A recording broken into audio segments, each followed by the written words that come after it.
All right, boom. Now we're live. Are we live? We are live, yeah. Welcome to Fearless Fucking Fridays with Ayanna Parrent. And today, happy Juneteenth, everybody. We are doing a little Fit Phat Chat. If you guys know the podcast, Christy's here with me. We're doing a little takeover with Robert Cutts because I thought it would be appropriate for Juneteenth as we celebrate freedom and have difficult conversations that just continue about race. And today we're going to be talking about race and being Black in the law enforcement world, which I know right now is pretty controversial and pretty heavy. So again, as I always ask you guys, as the owner of Be Free Coaching and Wellness, these conversations are to learn about change and action, right? Not to judge. So we just ask that you open your ears, your mind, and your hearts as you listen to the words that we share today. So I'm going to have Christy introduce herself first, and then Robert, we're going to kick it over to you to introduce yourself. So hey, Christy, who are you? Hey, I am the big red to the black addict of Fit Phat Chat, which is a podcast that we developed originally about body positivity, but we're both fitness people in social work background, and so it's about everything. It's about freedom. It's about personal freedom and also the social things that impact freedom. So with everything going on, I'm super fascinated in that stuff. And I saw Robert post something about his story, and it really interested me. And I tried to connect these two, and the rest is here we are. I'm so excited. Here we are. So thank you for that connection. Yeah. Yeah, absolutely. Yeah. And then Robert, could you just describe maybe a little bit about how you would introduce yourself, but maybe your connection to the Cape, and then where you participated in law enforcement, and then what your role was there? Oh, yes. Good morning, everyone. Thanks, Ayanna and Christy, having me here today. Really appreciate you guys. I'm Robert Cutts. I was born in Newport, Rhode Island. I came here to the Cape 2 years old. My grandmother lived in Howard, and lived there with my sister and my aunt. And I went to Howard High School. I graduated in 1977. I had You're so young. Yeah. I had a 4-year scholarship to Texas Southern University to play some basketball, but school wasn't me. I left the school. I joined the Army. I was in the Army as a military policeman for 6 years. I left that, moved to D.C. area. I saw a job one day for deputy sheriff in Fairfax County, Virginia. I applied in 1985, July 22nd. I started working at the Fairfax County Sheriff's Office. And I was there for 30 years. I retired about 5 years ago at 55 years old. So I was pretty young. And my story basically was from day one of entering that building, I was basically in a hostile working environment among Blacks and white deputies who were the internal racism of how hard it is to be Black or white, but mostly Black inside a law enforcement department, and the struggles that you have to go through to either get promoted or special assignments, different things. And it ended up leading to me being terminated for 10 months, getting our jobs back, and filing a federal lawsuit for, I think it was like $45 million, which took 3 years, which settled out on the first day of court. And I still had to stay on the job with a target on my back and in my chest. Yeah. And I kind of just want now to try to educate any community around the world, in the United States, right here in the Cape, of the tough questions that you have to ask these departments heads, even your politicians, of why there are bad cops, there are good cops. Why do good cops not tell on the bad cops? Because Say more about that. There's nowhere, if you want to be a whistleblower in law enforcement, where do you go? And that's the question. It's like, who do you tell? Right. I can tell you I work with 650 deputies, and most of 50% of them are probably all related. And then if you want to make a complaint against somebody and you know that his father or uncle is the captain or the sheriff or whatever, you're not going to make that complaint because it's a death sentence to your career right off the bat. So now you're stuck in this like bubble by yourself, like where do I go? Right. And I reached out to people like the NAACP, NOBLE, which is the National Organization of Black Law Enforcement, reached out to some politicians, and everybody turned their backs on us. They didn't want nothing to do with it because they're all entwined together. And until I can't say too much about Mr. Shabazz, but he's still working there. He's got a year. Yeah, I mean, protect who you need to protect. Right. I mean, I can say he's the first black major that department's ever had now. But he's got like 1 year left. Yeah, it's good. I'm proud of him, and he's going to be writing a book also. But soon he's got like a year left. So, and then he'll be able to tell his story if he wants. But I just want to make sure I can educate and tell the public how the cops think and why we think the way we think.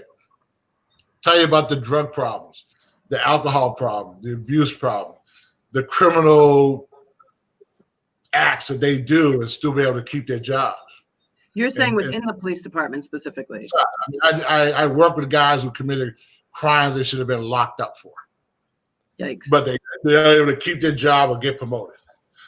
Because everybody has something on somebody. Somebody knows this. Sure.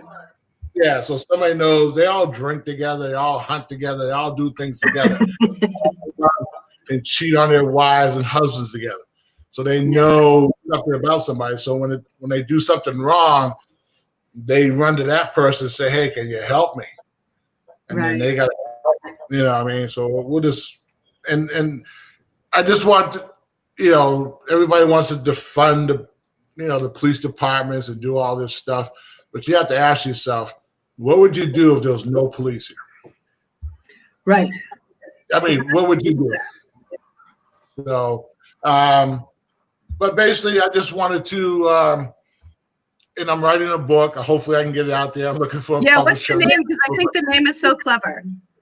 The name of the book is The Darkness of Being Black in Law Enforcement. I think that's brilliant. Yeah. And basically, I was, for 30 years of my career, I was in a darkness because I only had one or two other people that I could really talk to in that department, and not being able to, I lived 52 miles away from my job one way. That's how far away I wanted to be away from there. And I would travel 10 miles round trip to go to my job. And, there's certain things I never associated. In 30 years, I went to one sheriff's ball. That was my first year. After that, I never went to another one. I never associated outside the department with certain people. I was always afraid that someone would have an accidental discharge and happen to be in my back of my neck or somewhere. So I didn't trust people. We got threats. We got threats on our phones. We got on messengers. We got different things. So it was always, I trusted the inmates more than I trust half those people that worked in there. Yeah. Can you tell us what the what your specific complaint was about? Like what the lawsuit? I mean, within reason of what you can share. Oh yeah, I can share anything. We can share anything. I spoke to our attorney, Mr. Thomas Roberts in Richmond, Virginia, and he's the one that wrote up the settlement. I can't tell you the figure, but I can tell you. I can tell you the. But it's like they violated our First Amendment rights. Okay. Retaliation. It was First Amendment rights of speech, and then First Amendment rights of petitioning your government. He was a representative of Senator Frank Wolf. He was the 10th district of Virginia. So we were looking for people to help us. So we wrote him a letter saying, hey, we're in here, we're in trouble, we need help. Yeah. One day we get called to the sheriff's offices and we get sit down, and the sheriff's got the letter because he was friends with Frank Wolf. They're both Republicans. And he was letting us know that it doesn't matter what you guys do, people are going to tell us. Gotcha. So he never helped us.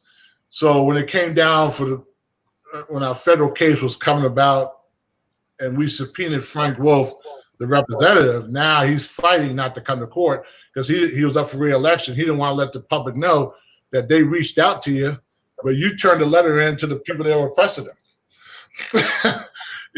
So that's why they had to settle as fast as they could. But it just shows you how people entwine politics, sheriffs, police chiefs, and all these people.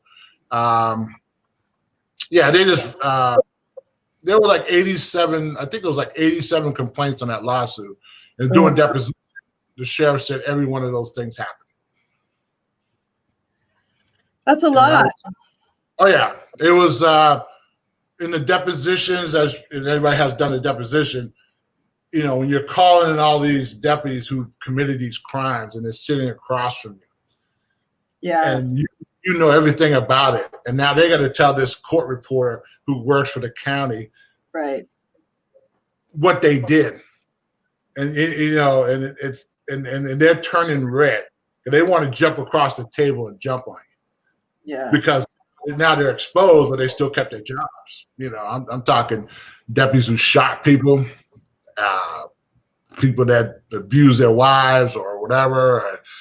There was alcohol abuse, drug abuse. 30 years I was there, I never took a drug test. Oh, you brought this up to me before, so this is an interesting fact. So if you're a police officer and you do an act, say you kill somebody, and then you get on administrative leave and you may have to see a therapist or a psychiatrist, but you never get drug tested. Right. I always say you want to ask the police chiefs, the sheriffs of your departments, after a shooting or any type of incident that involves use of force or deadly force, what happens to that officer? Normally, I don't know all the policies here on the Cape. I don't know these department policies, but normally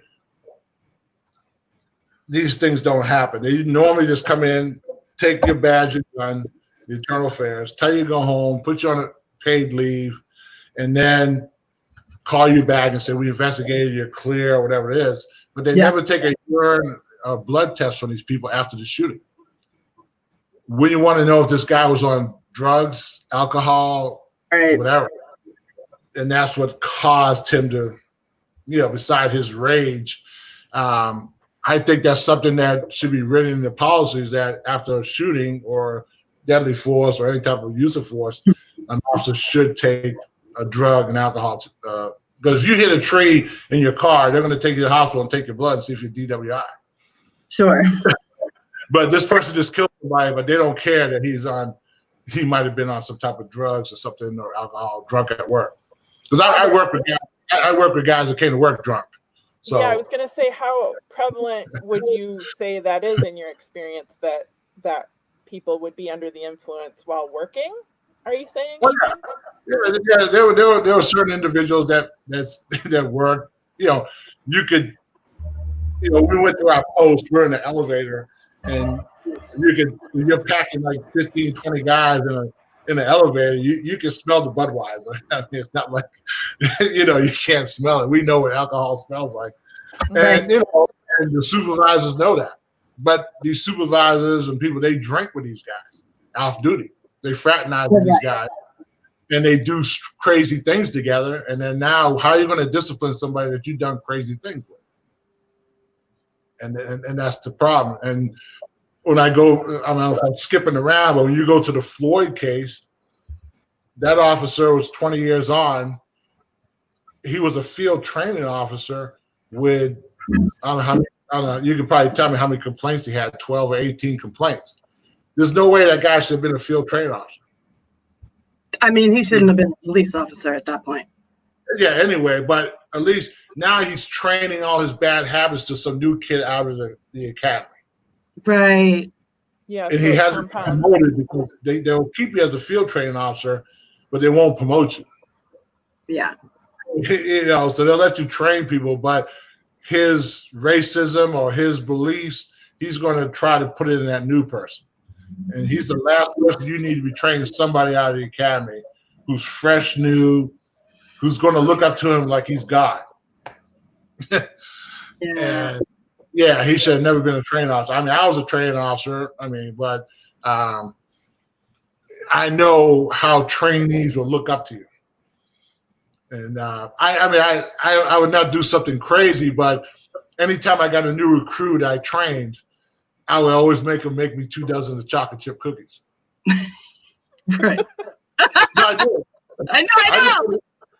I just want to see if he'll do it. He'll get his girlfriend, his wife to make the cookies. They'll come in to work. Yeah. But I just want to make sure he can take orders. Yeah. But that's, so. Yeah. So I just want to say a couple things. I know there's people that are watching that may be having like a lot of reactions right now.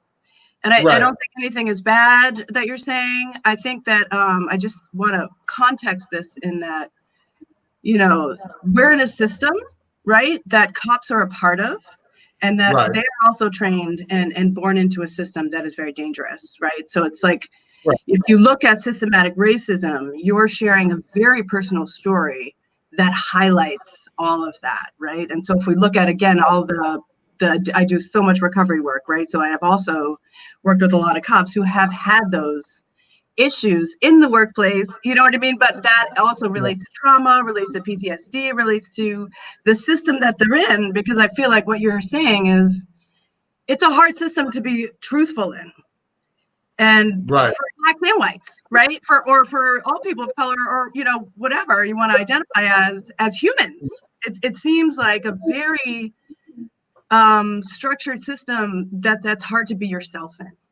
And that goes for risk or lack of job, right? So you're saying, I mean, you did lose your job, you got fired, you know, for speaking out. And that must be, I mean, I can't imagine that fear, you know, of anyone, right? Of your family, of losing that risk of all that. Did you ever feel like you had like an ally, or were there people that supported you? I can say Mr. Shabazz and Miss Bell, the other two people on the lawsuit. Our first attorney was Charles Smith, who helped us through the civil service part of getting our jobs back. And then Mr. Roberts, who was our he's a white civil rights attorney from Richmond, Virginia. My family, my aunt here in Massachusetts, you know, people that ever been by Eugenia Fort Beach, that's my aunt. And talk about your aunt, because I think that's just this cool story. She reminds me of Rosa Parks, so I just feel like we need to highlight her. It's a long story, but she was, if you go by the Kennedy compound, you'll see a sign that says Eugenia Fort Beach. Years ago, her and her friends sat down. She worked on the compound for 27 years for her family. She knew the president. She knew everybody over there. And she had lunch, and somebody over there didn't want her sitting there. So they called the police, told her to move. She didn't move. She said she stayed there until 5 or 6 o'clock that night. So later on down the road, they decided to rename the beach. And there's a big rock down there with a plaque down there on the beach. And but she didn't have any. She was never married. Me and my sister were basically her kids. And she was the only person of color on the Cape that had property back in the 50s and 60s. She had 6 rental homes here on the Cape. Very cool. Dr. King and Thurgood Marshall, Maxine Waters, these people would come here to vacation because they couldn't rent anywhere else. So she was and if you go to the Zion Museum in Hyannis, there's a section there with her rocking chair that they had at the town hall. And Mr. Reed there will kind of educate you. She started the first NAACP chapter here on the Cape. Okay. So, but her history has been documented, and you know, I miss her. She passed away about 9 years ago, but she was a big influence to speak up. Yeah, you were saying that you talked about racism like your whole life. It just was something that, I mean, obviously as a person of color you have to, but it was out there in the conversations of real anti-racism and racism and protesting and all that. Yeah, it's you come to a job and you pull in the parking lot and you're seeing deputies who have the big Confederate flags on the back of their truck.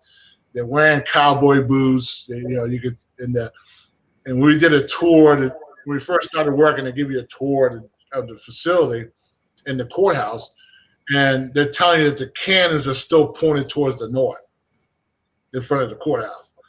And then anybody ever heard of Fairfax Hospital, the road it's on is called Gallows Road. And they would take black people from the courthouse and hang them on Gallows Road. But that sign, that street is still there in front of the hospital. So if you Google Gallows Road in Fairfax, Virginia, you'll see that that's where they hung black people, on Gallows Road. Yeah. I mean, the environment, like, okay, everything is pretty. It's Virginia, but you figure you're kind of in the deep south of things. But and like I told you earlier, the worst people were the black deputies because they have the crap.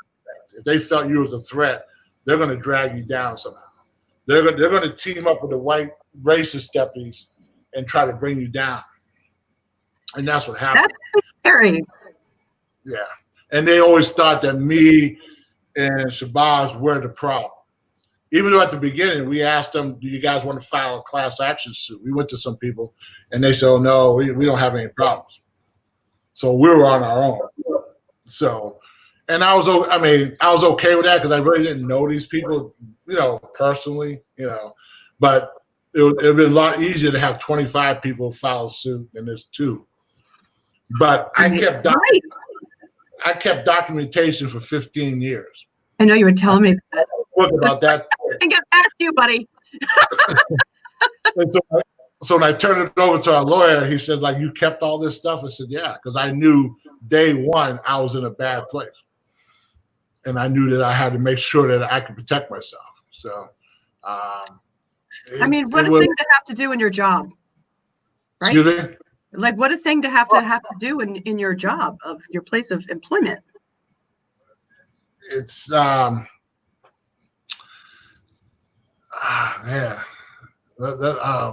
can't answer that right now. It's like, no, I was just making a comment that's really hard to have to do every day. Just to keep preserve your own personal well-being in your own job, to have to keep a law. I had a family at the time. I was in an interracial marriage. I had 4 daughters, and it was basically, you're coming home stressed after, we had 12.5-hour shifts. It's a 17-hour day almost by the time I got home. You're stressed. You try not to bring it into the house, what happened that day or whatever. And then, know that the next day you have to go back to it. And that's what I tell the public out here. I said, everybody wants to down the police. I'm not here to down the police. I'm here to try to help. Imagine yourself standing there in the street with protesters and you're getting feces thrown on you. You're getting urine thrown on you. You're getting, bottles thrown on you. You're getting flares and everything thrown at you. Day after night. Now you got to go home and deal with somebody. Maybe you have a good family life. Maybe you don't. And then, I got to return the next day and do the same thing over again. As soon as they give you that green light to move those protesters, you're red back. and that's what happens. I mean, and I ask people, can you do that job? Yeah. Your kids get on your nerves when they don't come home on time. Just imagine that you're getting spit on and told that you're not worth a piece of anything. We don't want you here. Day after day, year after year, and then when you get a green light to go take care of business, they're going to take care of business. You're going to find a small group of guys that are going to take care of business. And the difference now is, like Smith was saying, now you're filming it now. Right. It's not like all of it's new. It's like now everyone else just gets to witness it on camera. But even though they film it, doesn't mean they're going to be convicted. Rodney King was filmed, but they didn't get convicted. Very You know, good point. and then if I can come back to that, basically when Eric Gardner got choked out, I know they talk about the chokehold and all that. Right. And Yep. the other day was, if me and you show up and tell Mr. Gardner or anybody, God bless his soul, you got to move. And the person says, no, I don't want to move. And you say, please move. And he doesn't want to move. Okay. The police are not going anywhere. They're not going to get back in the car and just say, stay here. So now here comes your backup. And your backup is Johnny. Everybody on the squad know Johnny's going through a divorce. Johnny's paying $2,000 or $3,000 in child support. Johnny's wife is sleeping with somebody else in the department. Johnny is stressed. We know that. The supervisors know that, but he's on the road. So now Johnny walks up and says, hey, you got to move. I'm not moving. Johnny's going to jump you. So now we got to help Johnny. Okay, because if we don't help Johnny, when they look at the film, the internal affairs are going to say, why you didn't help Johnny? So you get fired for not helping the officer. And people don't realize the department knows Johnny's got issues, but they're not doing anything about it. Right. So, but we know, as cops talk to each other all day long about their personal lives, and we know he's got issues. The lieutenant knows he's got issues. The captain knows he's got issues. But he's on the road. He's out there pulling people over. And I work with, when I used to try to diffuse some of these inmates, and I would see somebody else show up, I knew it was going to go bad. Yeah. Because they're going to push you out the way to get to that person because they want to take it out on her. They're the easiest people to take it out on. It's just like Floyd's case. When you hear, I don't know, allegedly, I think that the officer standing in front of him was his brother-in-law. Oh, and I don't know if I knew that. I'm saying allegedly they said that was his brother-in-law, the Asian police officer. Oh, I see. Yep. Yeah, that was his brother-in-law standing there. And then the officer was, sitting on Mr. Floyd's neck. He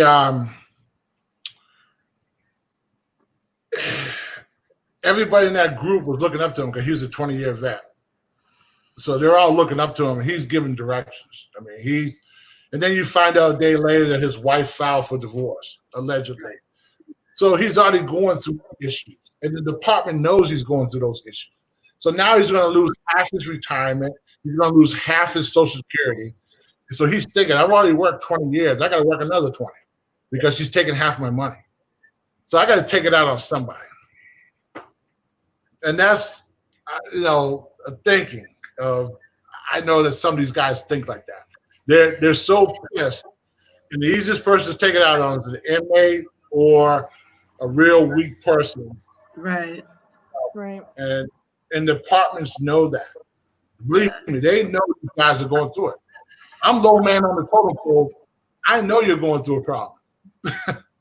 Right. And that's what I said. The money should be allotted every year that you should, if you're there for 20 years and you took one psych test to get the job, but you never take another one after all the stuff you've been through to see where your head is at. Yeah. And that's what the money is. Don't take the money away. Use that money to say, hey, you got to be evaluated I had to take a physical every 2 years. Okay. So you need to take a psycho to see where your head is because you've seen a lot of trauma. You've seen a lot of death. You might have shot a couple people during your career and you're going to say it doesn't bother them. Right. So that's a really important point around like mental health and law enforcement. Because I was thinking the other day, I was talking to my husband about interviewing you today, and I was just saying, what would be the way, to help? Like, I know defunding the police is one thing, and maybe putting social workers in cop cars, which, I don't know that that's the answer, right? But I think maybe pouring money into helping the mental health professionals work with law enforcement folks around those types of things, around anger, around trauma, around alcoholism recovery, and around anti-racism. And because if we know the bottom line of racism is fear, and so that's and anger is also fear. So what we're seeing now is just all big, all of that getting displayed on video camera, really wide audiences. So that's just a great point around mental health and stuff. Christy, I want you to be able to have some conversation with us here too. What are your thoughts? What are you thinking? I know you and I have had like a zillion conversations about this kind of stuff, but. Yeah, well, I'm finding everything fascinating that you're talking about. And I think one of the themes that I notice is that it's very hard for people. I realized even for the public to criticize the police and just ask for accountability is even seen as controversial. So to hear that even within the police department for accountability to be that controversial as well, like that's a really deep-seated problem. And anytime someone's in authority, the fact that we feel that we can't hold people accountable, that's when all this stuff is going to happen. So we haven't seen this just in the police force. We've seen this with priests who are given a lot of power, and you can't question them because they're men of God, and then they might be having sexual abuse issues. When in history are we going to learn that it's totally healthy to question and have accountability and have authority, and it doesn't have to be mutually exclusive. I can still support the police and ask them to be accountable. Absolutely. And I feel like that is just so. I'm like, I love police, and we can hold them accountable. Yes, I love you, and I can hold you accountable, and that's like a healthy way to in a democracy where we supposedly live. It's just looking more and more authoritarian and more, and maybe it's not more and more. It's just we're more and more. So for me, what I'm wondering is what specific things do you see that could be really helpful in reform? Like, where should we focus our attention the most?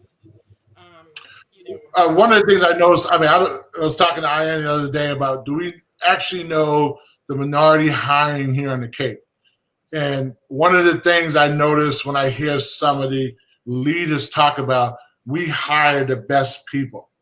Okay. In our department, after we filed the lawsuit and all that, they developed an EEO officer, and his job was to go out and find, qualified minorities for, to be sheriffs. Because every 6 months they had to send a report into the Department of Justice, because once you get sued for 10 years, you have to send in your hiring practices to make sure that you're hiring correctly, or they'll take away your federal money. Oh, interesting. It's a Title VI, which some officers from Baltimore, when I was going through our stuff, they came to help protest. They filed a Title VI against the Baltimore police, and they took $2 million away of their federal money, because their practices of racism, they proved that they were like not getting special assignments or promoted or whatever.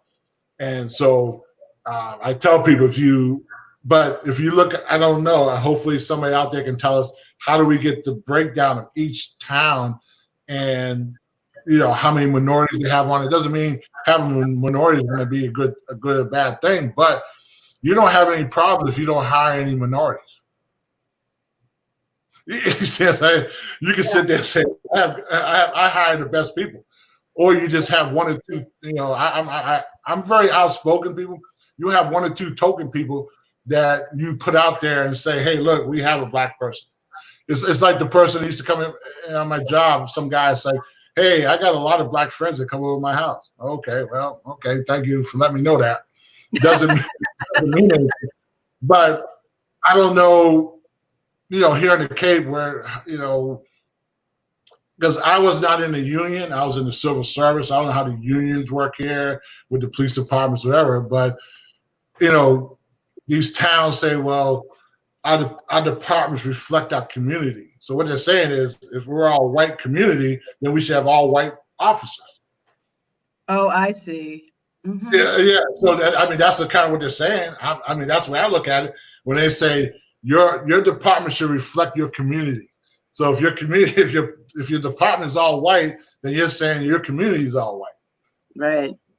That's my opinion. Maybe somebody else has a different opinion, but I look at it like you're just saying, I'm going to hire the best people, but you're not saying, what are these small grassroots activists around here in the Cape doing? Are you preparing these young folks who really want to get into law enforcement? Are you helping them with the test, helping them understand? Are you grooming them to apply for these jobs? Or do people just don't want the job? I mean, a lot of these kids today would not want to be a police officer. I mean, I would not want to be one today. Right. I mean, it's a really tricky place to be right now. Right. And the cult, it's a cult. It's definitely, if you break the code, you better believe that you're going to have problems. Yeah. It's like the guy in Atlanta who's going to testify against his partner. He's going to have a lot of problems. Mm-hmm. I know. Yeah, he's going to have a lot of problems, even though he's white. When you break the code, it doesn't matter what color skin you are. Like, we were brown uniform. He calls the brown wave. So when you decided you're not going to be part of the brown wave anymore, guess what? You're going to have a lot of problems. You'll never get promoted. You'll never get a special assignment. I worked in the jail 30 years with inmates for 30 straight years. I didn't get any special assignment or anything, the courthouse or day work or whatever, but that's what happens. It's a death sentence to your career. And these officers have to have we all know whistleblowers never get protected. We see it every day in the government. Somebody blows a whistle, all of a sudden the president's like, ousting the guy, whatever he's doing.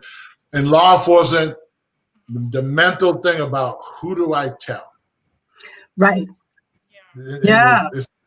Who do you tell? Yeah. Ask the police chiefs and the sheriffs,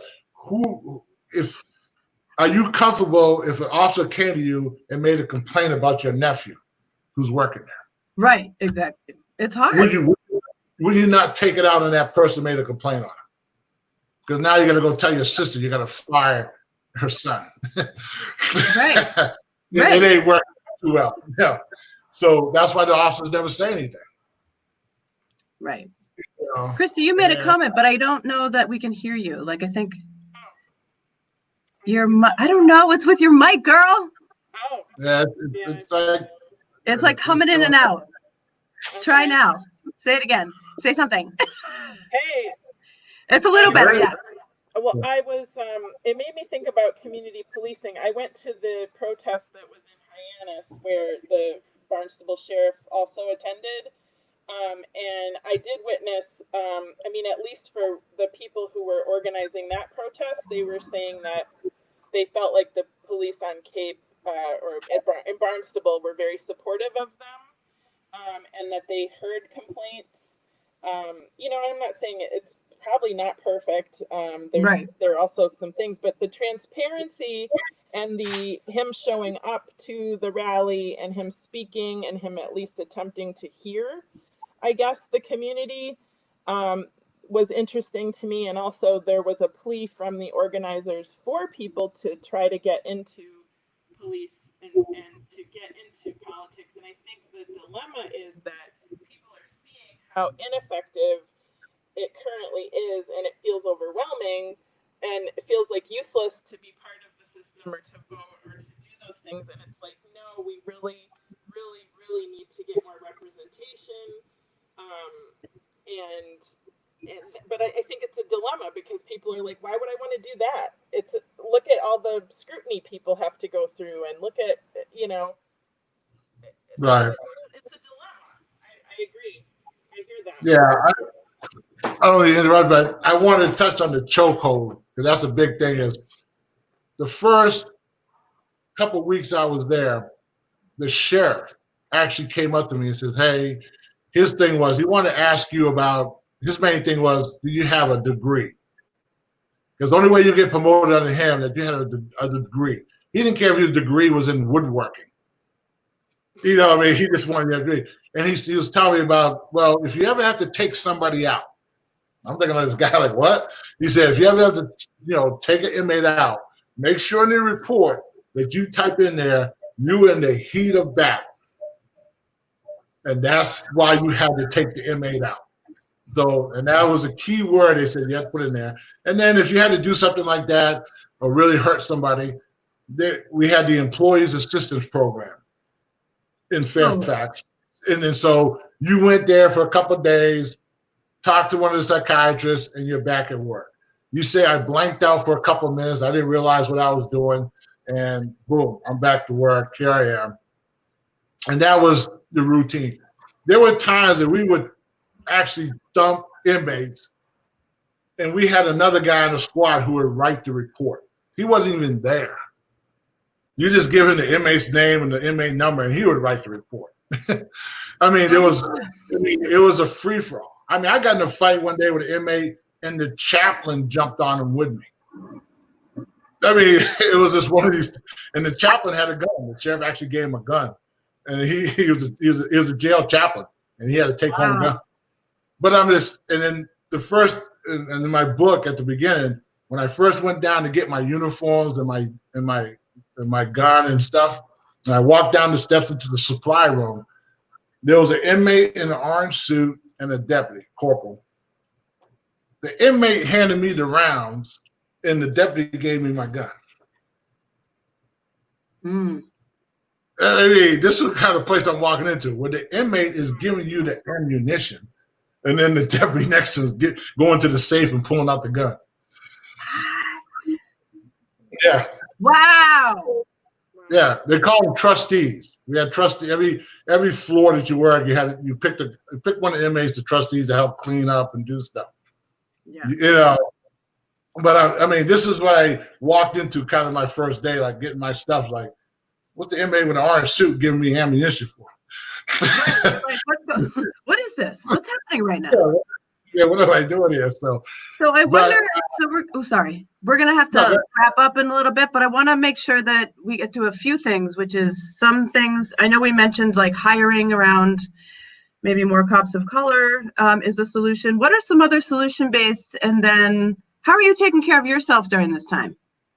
I'm doing good. I mean, other solutions is when you put together these forums and panels, or you want to have a review panel of these cops, they can't be people who live here. Because our civil service committee, when you got fired, you went in front of the civil service, they were union attorneys from D.C. They had nothing to do with Fairfax County. So they're not entwined with the sheriff or different things, events and stuff. So I just want to put out there to people, if you decide to have these review boards or you want to review cops stuff, if you get people that live here on the Cape, they've been to the parade with the sheriff, they've been to parade with the chief, they're entwined with them. You have to get people who don't live here, who have no connection. Oh, I gotcha. Yeah. You know, yep. They can look at it differently than somebody says, oh, I give money to the police fund. Okay, or whatever. You know what I mean? So they're going to go along with, the status of what's going on. Myself, I mean, it was just last month that I was waking up in the middle of the night and I'm watching these guys for the past, years and years kill people. I mean, basically murder people. And I'm thinking to myself, I work with guys like this. And it started bothering me. And I told myself one day, I didn't tell myself, I said, God was talking to me that I have to bring my story out after all these years. Yeah. And help educate, and hopefully, I know it's a big process. It's a big system. And, and I listened to CNN and MSNBC, and I was listening to Chief Ramsey, who used to be the police chief of D.C. and Philadelphia. I remember he was the police chief of D.C. He had more problems than anybody, but now he's an expert on CNN. Whatever. I mean, his officers were killing people and doing all kinds of stuff in D.C. Yeah. You know what I mean? Like now, after they retire, now they want to be like, but you were part of the problem. Black or white. He was, he's a black man. But I remember working in, they had all kind of issues over But all of a sudden when they retire, now they want to be like, oh, I'm wearing, everybody wants to wear the big white hat, I always say, and but that's I always say that to me.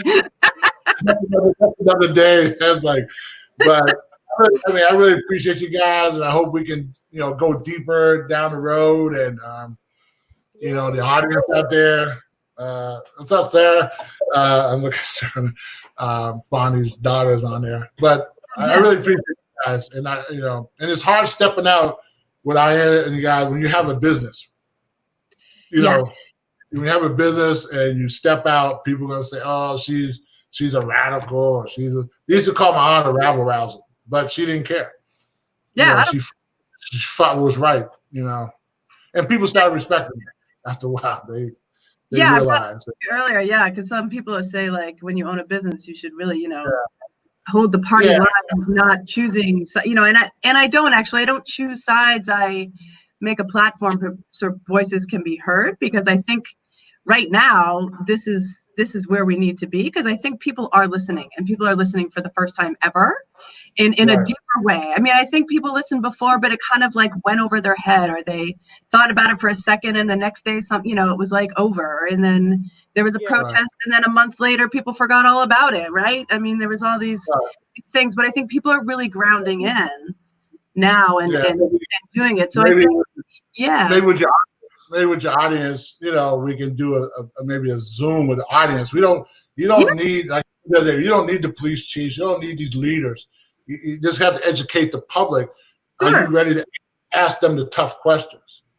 You know what I mean? Sitting there, somebody says, "Oh, we don't have those type of problems in our department." Okay. Right. It's like, how do you get real, right? With keeping people safe and having their, like, that's a really hard thing. Like, and I don't want to like minimize that at all, because I know that's so real, and that's like it's a hard thing to grapple with. So I just, and I just want to say too, for the police officers out there, that like your job is fucking hard. Like I'm not discounting that by any way or form. Like that. And and I would love the conversation, and I am looking to offer more mental health services around trauma, around racial identity, around fear, around how that comes up in your body, like you mentioned it, around anger, and then how that plays out, and then threat, like who is threatened. And then I was thinking about this the other day, of talking about this is like we're all in like fight or flight right now, but particularly people of color, particularly police officers. And whenever those two things are on heightened, bad things can happen, right? So we got to really make sure that we're all taking care of ourselves, right? The message from Be Free Coaching is Wellness is always to take care of yourself, but to have real conversations so that we know what we're taking care of and who we're taking care of. Like just on the end note, just like I was telling you, to be another day for the story, is like the times I was physically attacked by deputies on the job, and one guy actually had to break his leg and been attacked on the job. I mean, but I didn't lose my job. Oh yes, now I know this. Yeah. And, I mean, these are things. I mean, that I had to go through with deputies. I mean, I wasn't as big as I am now, but I was, a big guy. But this is just how hatred they were. And one guy, he actually kicked me one day, came in and just wanted to do something, and he ended up getting his leg broken twice in 2 places. But he learned the lesson. So, but that's how some of these guys felt. They could just challenge you. You know what I mean? But they didn't really realize how deep I could get at the time. So, I could find another job if I needed to. Sure. Is there anything you want to say to the community that's listening? I'm just looking at all the people. It's kind of hard. I mean, I hope we have more time next time. I know there's a lot of questions that it's not that I'm. Maybe we can set up a Zoom type thing with people and just do. I will look at them. Yeah, and we can certainly make another time. And people can contact me. I have some people contact me. I'm doing a Born TV on Monday at 10 o'clock. Oh yeah, I was going to say mention that. Actually, at 10 o'clock today, I'm going to be talking to the Massachusetts Black Latino Caucus today at 10 o'clock. The executive director wanted me to talk to him. Actually got contacted back by the Wall Street Journal today. Good. Oh, I'm glad to hear it. I know we were talking about that. Yeah, good. So, but if anybody ever wants me to come to their church, any group, I'll be glad to come and just try to educate them on. It's basically trying to hold these people accountable. The difference is, like, last note, police chiefs most time are appointed, the sheriffs are elected. It's hard to get rid of the sheriff until the next election, but police chiefs can, dismiss, daily if they wanted to. You get the right person in there, but it's still your lower staff who protect the lower staff. Sometimes the chief may not really know what's going on because everything is hush hush. You just don't know. Right. I mean, it's just like the state police with the overtime scandal. What I mean? A different, things happen and people knew and people making money and didn't care. What I mean? And so, there's so much goes on. So I know. protected. I want to thank you for talking with us today, and I want to thank you for being a whistleblower and for being so brave and sharing your story. I know. I was like, Robert is not afraid to be a whistleblower. Here we go. Just being a man. So good, right? It was just honest conversation. It was more being a man, and I didn't like the situation where they started attacking my friend Mr. Shabazz being a Muslim. They all thought that he was a Farrakhan follower, and he wasn't. Right. This is religion. I mean, you can be right. It's both. Yeah. All of it. And sure. They started attacking him. He had, I wanted to attach to him and say, hey, you have somebody to lean on. Yeah. And that's how we became friends, forever. So. Well, good. Well, I'm glad you guys did what you did. Of the better, the larger group. Good. Yeah, and I'm, I still experience the racism even where I live up here. I could walk to my mailbox and people walk across the street. And that's hard for your personal, mental health as well. Right now, so I've been through more than that. You know what I mean? When your life, that's a mild example. Yeah, when your life is on the line and people threaten your life, it's a little different than people walking across the street. Yeah. Right. I look at it like, okay. Yeah. You don't know you walk up the building, something's gonna happen. Yeah. So Yeah. All right. And I gotta get you on your 10 o'clock. I don't want you to be late for that. Yep. Oh, no, I'm good. Yeah. And like I said, we'll be in touch. And I'm available for anybody out there that wants to learn. And I'm not afraid to tell you the truth. As we have heard today. Thank you so much. I love it. Thank you. I gotta save some for the book. I know. So, right. Yeah. The book is gonna be even more deeper. That people are gonna be surprised at what law enforcement people are capable of doing. Oh, I believe you. But actually feel comfortable doing it. Yeah. Just like in the Floyd case, he felt very comfortable sitting on his neck. He was sitting, his hands in his pocket, like this is just a walk in the park. Yeah. I'm taking a deep breath. Everybody, take a deep breath with me. Inhale. Yes, sir. And exhale. Woo! That was deep. God bless everybody out there today, and stay cool. I know it's hot today, you guys. Yes. Let's Yeah, go freedom. Yeah, it's nice. Yeah. Hopefully, Christy, we meet up in person. Yeah. Oh, yeah, we should do that. Yeah.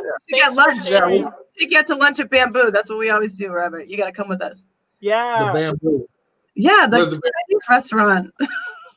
What kind of restaurant? Hyannis? In Hyannis, the Chinese restaurant. Oh, no. You know? No, I don't do that. He doesn't do that. Oh gosh. No, I only go to Pacific. I'm a very specific person where I eat.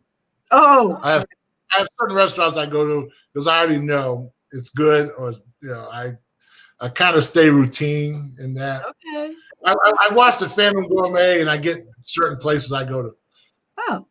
I mean, Like Okay, I'll Robert. drive over. No, not we doing drive over to Nashua, New Hampshire. I mean, Rain, New Hampshire, just to go to Away Tavern. I go to New England Steakhouse in Mendon. They have a 40-ounce. They have a 40-ounce Flintstone cut, and so that's what I go get. It's like, yeah, you got it's a great place, but no, we'll go somewhere. Or you guys, I go over here to the Sagamore Inn over here underneath the bridge. We'll meet you. We'll meet you. We'll take you out. Yeah, everything you guys want when it cools down. I'm not into the heat. So.